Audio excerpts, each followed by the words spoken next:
أعوذ بالله من الشيطان الرجيم. بسم الله الرحمن الرحيم. ألم تر إلى الذين قيل لهم كفوا أيديكم وأقيموا الصلاة وآتوا الزكاة فلما كتب عليهم القتال إذا فريق منهم يخشون الناس كخشية الله أو أشد خشية وقالوا ربنا لم كتبت علينا القتال لولا أخرتنا إلى أجل قريب قل متاع الدنيا قليل والآخرة خير لمن اتقى ولا تظلمون فتيلا.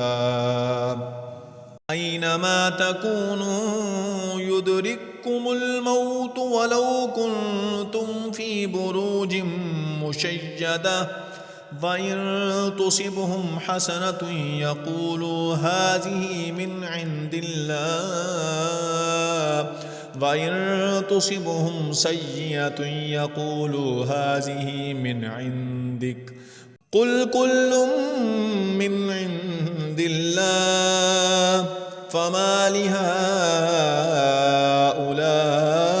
القوم لا يكادون يفقهون حديثا ما أصابك من حسنة فمن الله وما أصابك من سيئة فمن نفسك وأرسلناك للناس رسولا وكفى بالله شهيدا. من يطع الرسول فقد أطاع الله ومن تولى فما أرسلناك عليهم حفيظا ويقولون طاعة فإذا برزوا من عندك بيت طائفة منهم غير الذي تقول والله يكتب ما يبيتون فأعرض عنهم وتوكل على الله وكفى بالله وكيلا. أفلا يتدبرون القرآن ولو كان من عند غير الله لوجدوا فيه اختلافا كثيرا وإذا جاءهم أمر من الأمن أو الخوف أذاعوا به ولو ردوه إلى الرسول وإلى أولي الأمر منهم لعلمه الذين يستنبطونه منهم ولولا فضل الله عليكم ورحمته لاتبعتم الشيطان إلا قليلا.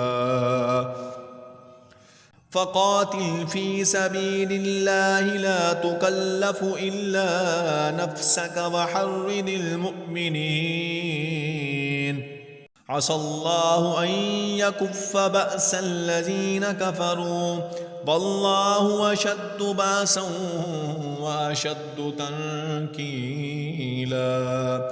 من يشفع شفاعة حسنة يكن له نصيب منها ومن يشفع شفاعة سيئة يكن له كفل منها وكان الله على كل شيء مقيتا.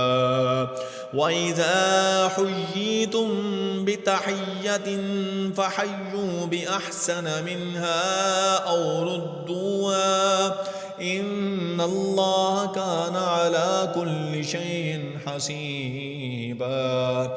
الله لا إله إلا هو ليجمعنكم إلى يوم القيامة لا ريب فيه ومن أصدق من الله حديثا.